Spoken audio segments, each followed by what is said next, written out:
Здравейте! В това видео на фокуса ни е една универсална, многосезонна плетка, много релефна, с много красива текстура. Плете се в 4 реда и 2 бримки. Започваме.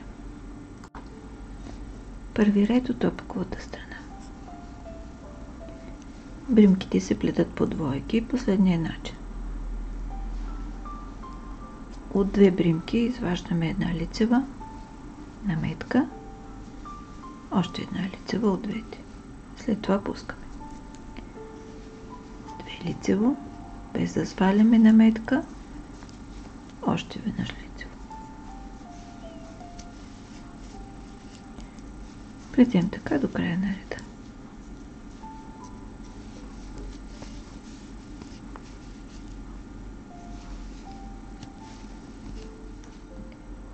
Втори ред от лицевата страна. Сваляме крайната бримка и от 3 бримки правим 2.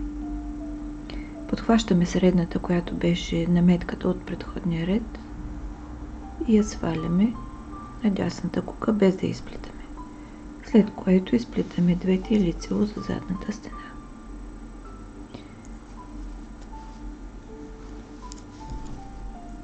И плетем така до края на реда.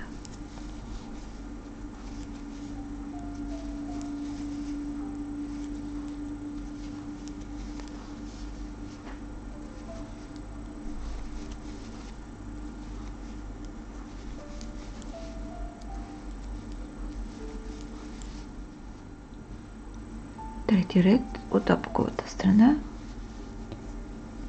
Всички бримки от началото до края на реда плетем опаково. Четвърти последен ред. Сваляме крайната бримка и всички бримки плетем лицево.